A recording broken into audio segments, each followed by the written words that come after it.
ऐसा होना नामुमकिन है कि आप भारत में रहने वाले कोई सिने प्रेमी हैं और इस नाम यानी मुकेश ऋषि से वाकिफ ना हो। 90 के दशक में एक से बढ़कर एक फिल्म में अपनी एक्टिंग से लोगों के दिलों पर राज करने वाले मुकेश ऋषि भले ही इन दिनों फिल्मों में कम ही नजर आते हों, लेकिन मुकेश ऋषि की फैन फॉलोइंग आज भी उतनी ही है जितनी कि उस दौर में थी जब सोशल मीडिया का नाम भी शायद किसी ने सुना नहीं होगा।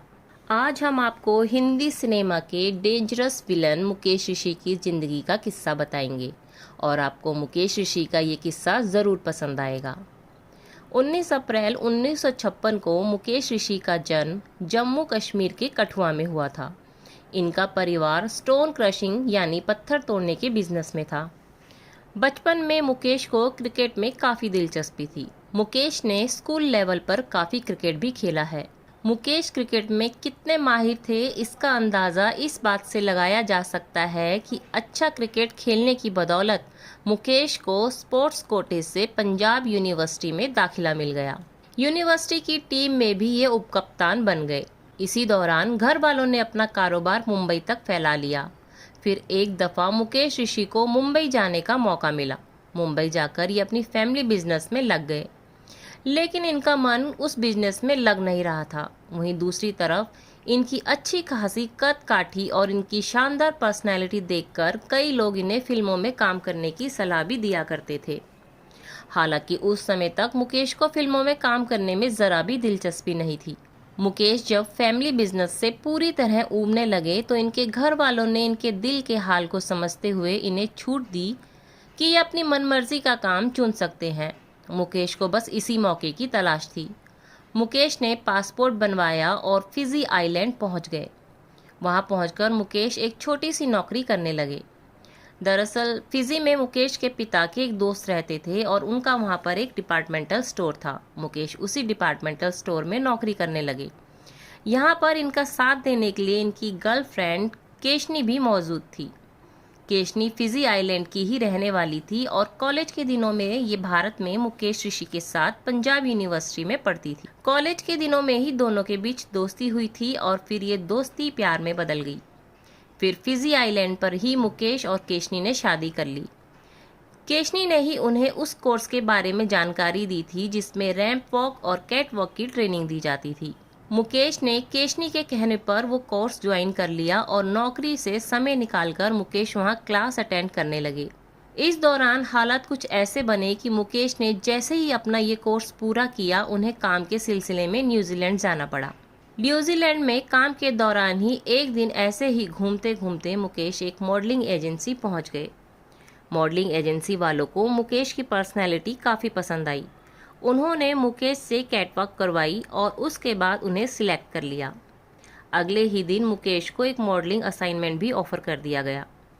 मॉडलिंग एजेंसी ने मुकेश को एक दुकान का पता दिया और कहा कि इस दुकान से आप अपने लिए ड्रेस ले लेना। मुकेश जब उस दुकान पर अपने लिए ड्रेस लेने पहुंचे तो वहां एक परेशानी खड़ी हो गई। दरअसल मुकेश इतनी लंबी कट काठी के मालिक हैं कि उनके नाप की कोई भी ड्रेस उस दुकान में मौजूद नहीं थी।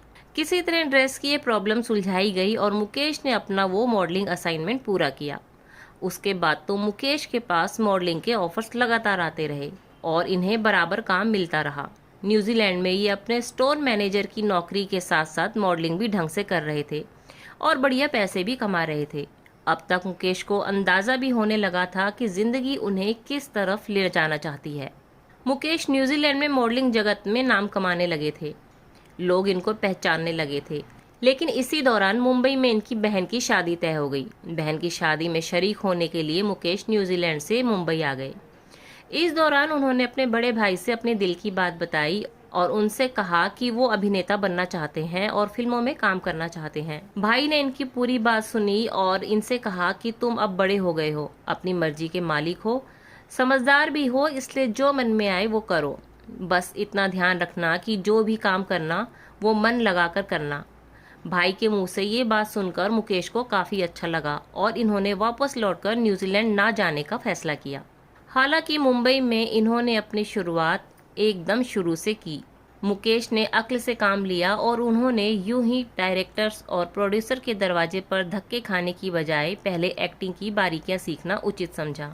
मुकेश ने रोशन तनेजा के एक्टिंग स्कूल में दाखिला ले लिया। रोशन तनेजा और मुकेश के बीच में ये तय हुआ था कि जब रोशन तनेजा को लगेगा कि अब मुकेश को एक्टिंग आ गई है और वो फिल्मों में काम मांगने जा सकते हैं, तो तब ही मुकेश फिल्मों में काम मांगने लोगों के पास जाएंगे। फिर एक दिन रोशन तनेजा मुकेश को एक सीन की प्रैक्टिस करा रहे थे। उस सीन में इनके साथ आयशा जुल्का भी थी, जो आगे चलकर बॉलीवुड में एक बड़ी अदाकारा भी बनी थी। मुकेश उस सीन में इतना डूब गए कि मुकेश की आंखों में सच में आंसू आ गए। मुकेश के आंसू देखकर रोशन तनेजा इनके पास आए और इनसे बोले कि अब तुम्हें काम तलाश करना शुरू कर देना चाहिए, क्योंकि अब तुम जान चुके हो कि एक्टिंग कैसे करनी है। रोशन तनेजा के हौसला अफजाई करने के बाद मुकेश ऋषि ने काम तलाश करना शुरू कर दिया। शुरुआत में इन्हें कुछ एड फिल्म में काम करने का मौका मिला था। इनका सबसे पॉपुलर एड था थम्स अप का। इसके बाद इन्हें टीपू सुल्तान नाम के मशहूर टीवी सीरियल में काम करने का मौका मिला। इस सीरियल में ये मीर सादिक नाम के एक विलेन बने थे। टीपू सुल्तान में इनके काम को काफी पसंद किया गया था। हालांकि अभिनेता के तौर में इनका संघर्ष अभी चल ही रहा था। फिर एक दिन इन्हें फिल्म गर्दिश में काम करने का ऑफर मिला। उस ऑफर को इन्होंने बिना देर किए स्वीकार कर लिया। गर्दिश ही वो पहली फिल्म थी जिससे साउथ के बड़े डायरेक्टर प्रियदर्शन हिंदी सिनेमा में अपना डायरेक्टोरियल डेब्यू कर रहे थे। इस फिल्म में मुकेश के किरदार का नाम बिल्ला जिलानी था और कहना चाहिए कि मुकेश ने बड़े ही शानदार ढंग से अपने इस किरदार को जिया था। पहले ही फिल्म से मुकेश छा गए थे। इस फिल्म में अमरीश पुरी एक शरीफ पुलिस वाले के किरदार में नजर आए थे। दिग्गज विलेन रहे अमरीश पुरी को मुकेश ऋषि के हाथों पिटता देखकर लोग काफी हैरान और परेशान हुए थे। पहली ही फिल्म में मुकेश हर सिने प्रेमी के जहन में अपनी छाप छोड़ने में कामयाब रहे। गर्दिश फिल्म में कई दिग्गज कलाकार थे और मुकेश ऋषि की ये पहली फिल्म थी। ऐसे में राज बब्बर, जो कि इस फिल्म में काम कर रहे थे, उन्होंने फिल्म की शूटिंग शुरू होने से 2-3 दिन पहले मुकेश को अपने घर बुलाया और उनसे कहा कि देखो मुकेश, तुम अभी नए हो, इस फिल्म में कई नामचीन और बड़े सितारे हैं और हो सकता है कि उनके सामने डायरेक्टर का ध्यान तुम पर बहुत ज़्यादा ना जाए। अगर ऐसा हुआ तो तुम्हें इससे नुकसान हो सकता है, इसलिए जब तुम अपने कॉस्ट्यूम पहन लो तो समझ लो तुम मुकेश नहीं बल्कि असलियत में बिल्ला जिलानी हो। राज बब्बर से मिली ये सलाह मुकेश के बेहद काम आई। शूटिंग से पहले काफ़ी ज़्यादा नर्वस हो रहे मुकेश को राज बब्बर की कही इन बातों से काफ़ी सुकून मिला और फिल्म में उनका पहला सीन राज बब्बर के साथ ही था। मुकेश ने बड़ी खूबसूरती से ये सीन कंप्लीट किया और इस फिल्म के रिलीज होने के बाद पहली ही फिल्म से मुकेश ऋषि एक धाकड़ विलेन के तौर पर बॉलीवुड में लॉन्च हो गए। मुकेश ऋषि ने यूं तो फिल्मों में अधिकतर विलेन के किरदार ही निभाए हैं, लेकिन एक फिल्म ऐसी थी जिसमें उनके किरदार को लोगों ने पहली दफा पॉजिटिव रूप में देखा और उनके इस किरदार को बहुत ज्यादा पसंद भी किया गया। ये फिल्म थी सरफरोश। सरफरोश में मुकेश इंस्पेक्टर सलीम बने हैं, जो कि इंस्पेक्टर राठौर यानी आमिर खान की टीम के एक अहम सदस्य होते हैं। मुकेश ऋषि ने अपने करियर में एक से बढ़कर एक फिल्म में काम किया। साथ ही मुकेश ने पंजाबी और भोजपुरी भाषा की फिल्मों में भी काफी काम किया है।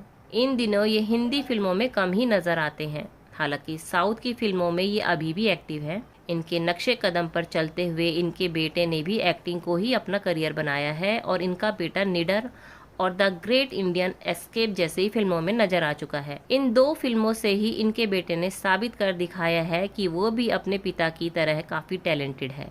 मुकेश ऋषि की उम्र 65 की हो चुकी है। भले ही मुकेश ऋषि अब हिंदी फिल्मों में उतने एक्टिव ना हो, लेकिन दक्षिण भारत की कई भाषाओं की फिल्मों में ये अब भी नजर आते रहते हैं। हालांकि हिंदी भाषी क्षेत्रों के सिने प्रेमी आज भी मुकेश ऋषि की फिल्मों को उसी शिद्दत से देखना पसंद करते हैं जितना कि उस दौर में देखते थे जब मुकेश लगभग हर तीसरी एक्शन फिल्म में बतौर विलेन नजर आ जाते थे। फिल्म जगत में विशेष योगदान के लिए हम मुकेश ऋषि को सैल्यूट करते हैं।